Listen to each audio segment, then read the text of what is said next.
하루에 전 세계에서 22잔도 아니고 22만 잔도 아니고 무려 22억 잔. 이게 무슨 숫자인지 감이 좀 오시나요? 1초에 2만 5천 잔이 팔리는 음료, 바로 코카콜라 이야기입니다. 네, 정말 상상하기 힘든 규모죠. 그렇죠. 200개가 넘는 나라에서 제품 종류만 해도 200가지가 넘는다고 하니 이건 그냥 큰 회사가 아니라 거의 하나의 제국 같아요. 이렇게 우리 삶 구석구석에 들어와 있는 이 거대 기업의 미래, 특히 한 3년 뒤 모습은 어떨까요? 지금처럼 이렇게 듬직하고 안정적인 거인으로 계속 서 있을지, 아니면 우리를 좀 깜짝 놀래게 할 새로운 성장 동력을 보여줄지. 정말 흥미로운 질문을 던져주셨네요. 이게 코카콜라가 너무 친숙하니까 오히려 투자 대상으로서는 제대로 보지 못하는 경우가 많거든요. 그냥 늘 저기 있는 회사, 이 정도로만요? 네, 맞아요. 하지만 그 친숙함 뒤에 숨겨진 비즈니스 모델이나 재무 구조를 들여다보면 전혀 다른 그림이 보입니다. 오늘 이 시간에는 코카콜라라는 제국의 진짜 얼굴, 그러니까 투자자로서 우리가 무엇을 기대하고 또 무엇을 기대해서는 안 되는지 그걸 한번 명확하게 짚어보는 시간이 될 겁니다. 좋습니다. 그럼 본격적으로 코카콜라의 현재 위치부터 한번 살펴보죠. 많은 분석가들이 코카콜라 사업을 한마디로 지루하고 성숙한 시장에 속해 있다고 평가하더라고요. 사실 듣기엔 썩 좋은 말은 아니잖아요. 변화도 없고 좀 정체되어 있다는 느낌이라서요. 맞습니다. 그 지루하다는 말이 투자 세계에서는 종종 좀 부정적인 뉘앙스로 쓰이죠. 특히 요즘처럼 하루가 다르게 변하는 기술주에 열광하는 분위기 속에서는 더더욱 그럴 수 있고요. 네네. 하지만 포트폴리오의 관점을 조금만 바꾸면 이 지루함은 믿을 수 없을 정도의 안정성이라는 최고의 찬사로 바뀝니다. 안정성이요? 네. 경제가 조금 휘청거려도 금리가 오르내려도 심지어 지정학적 위기가 터져도 사람들은 콜라를 마시거든요. 수요가 거의 흔들리지 않는다는 뜻이죠. 그러니까 예측 불가능한 변수가 가득한 이 세상에서 코카콜라는 거의 유일하게 예측 가능한 상수 같은 존재다. 이런 말씀이시군요. 바로 그겁니다. 우리가 건물을 지을 때 화려한 장식도 중요하지만 제일 중요한 건 흔들리지 않는 단단한 기초 공사잖아요. 그렇죠. 코카콜라는 많은 투자자들의 포트폴리오에서 바로 그 기초 공사 역할을 해주는 거죠. 그렇군요. 실제로 월스트리트 전망을 좀 보니까 2024년부터 2027년까지 연평균 매출 성장률을 약 3.8%로 예상하고 있더라고요. 솔직히 말해서 이게 폭발적인 수치는 아니죠. 네, 아니죠. 하지만 매년 꾸준히 그리고 예측 가능한 범위 내에서 성장한다는 신호를 아주 명확하게 보여주는 셈입니다. 그리고 장기적으로도 그 정도 성장률을 유지할 가능성이 높다고 보는 거고요. 매우 높죠. 여기서 이제 중요한 건 왜 코카콜라가 이게 가능한가 하는 점이에요. 사실상 3년 뒤의 코카콜라는 지금 모습과 거의 똑같을 거라고 봐도 무방한데 이런 자신감은 도대체 어디서 나오는 걸까요? 그러게요. 그 꾸준함의 원천이 뭔지 정말 궁금해지는데요. 단순히 사람들이 콜라를 좋아하니까라고 하기엔 너무 단순한 설명 같고요. 핵심은 단 하나입니다. 바로 브랜드죠. 브랜드? 네, 워런 버핏의 입버릇처럼 말하는 경제적 해자 있잖아요. 이코노믹 모트. 네네. 코카콜라만큼 이걸 완벽하게 갖춘 기업도 드물죠. 성 주변에 깊고 넓은 해자를 파서 적의 침입을 막는 것처럼 다른 경쟁자들이 감히 넘볼 수 없는 강력한 브랜드 파워가 이 회사를 지키고 있는 겁니다. 경제적 해자, 즉 브랜드 파워가 코카콜라 성공의 핵심이라는 말씀이시군요. 그런데 그 강력한 브랜드라는 게 구체적으로 어떻게 돈이 되는 건가요?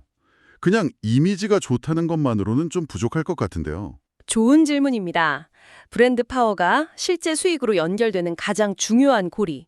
그게 바로 가격 결정력입니다. 가격 결정력이요? 네. 코카콜라는 전 세계 어디서나 일관된 맛과 품질을 제공하고 또 거미줄 같은 유통망을 통해서 소비자가 손만 뻗으면 닿을 수 있는 곳에 항상 제품을 가져다 놓죠. 여기에 수십 년간 쌓아온 마케팅이 더해지면서 소비자들 머릿속에 탄산음료는 곧 코카콜라 이런 공식을 그냥 각인시켜 버렸습니다. 그 가격 결정력이라는 걸 조금 더 쉽게 설명해 주실 수 있을까요? 자, 예를 들어보죠. 코카콜라가 내년에 콜라 가격을 5% 올린다고 발표했다고 한번 가정해 봅시다. 네. 물론 일부 소비자는 불평하겠죠. 하지만 그렇다고 해서 갑자기 펩시를 마시거나 다른 음료로 갈아타는 사람 거의 없을 겁니다. 아, 그렇죠. 그냥 올랐네 하고 무의식적으로 집어들 것 같아요. 바로 그게 가격 결정력입니다. 판매량을 폭발적으로 늘리지 않아도 가격을 올리는 것만으로도 이익을 꾸준히 늘릴 수 있는 정말 막강한 힘이죠. 동네 단골 카페가 원두값이 올랐다고 커피값을 한 200원 올려도 그냥 계속 가게 되는 거랑 비슷한 거네요. 맞습니다. 근데 그게 기업 단위로 가면 정말 어마어마한 차이를 만들겠군요. 그렇죠. 바로 그 힘 덕분에 2025년 3분기 순이익률이 30%에 달할 수 있었던 겁니다. 30%요? 네. 1,000원어치를 팔면 모든 비용을 다 빼고 300원이 순수익으로 남는다는 뜻인데 와우. 보통의 제조업체는 상상조차 하기 힘든 수치입니다. 이건 뭐 거의 반도체나 소프트웨어 기업에서나 볼 수 있는 수준의 수익성이죠. 정말 대단하네요. 그런데 단순히 가격을 올릴 수 있다는 것만으로 저런 수익률이 가능한가요? 뭐 다른 비결은 없나요? 또 다른 중요한 요인이 있습니다. 바로 사업에 재투자해야 할 자본이 상대적으로 적다는 점이에요. 아, 재투자 비용? 네, 이미 전 세계의 생산이랑 유통망이 거의 완벽하게 깔려있기 때문에 벌어들인 돈을 다시 뭐 거대한 공장을 짓거나 새로운 설비를 까는 데 쏟아부을 필요가 적은 거죠. 돈을 버는 족족 회사에 쌓이거나 아니면 주주들에게 돌아갈 수 있는 구조입니다. 들어보면 들어볼수록 거의 뭐 완벽한 기업처럼 들립니다. 흔들리지 않는 안정적인 사업, 누구도 넘볼 수 없는 브랜드, 상상 초월의 수익성까지. 그런데 말이죠. 이렇게 완벽해 보이는 회사의 지난 3년간 주가 수익률을 보면 고개를 좀 갸우뚱하게 돼요. 아, 그 지점이죠. 코카콜라의 총 수익률은 31%였는데 같은 기간에 미국 시장 전체를 보여주는 S&P 500 지수는 79%나 상승했거든요. 2배가 넘게 차이가 나요. 바로 그 지점이 코카콜라 투자의 핵심을 꿰뚫는 가장 중요한 질문입니다.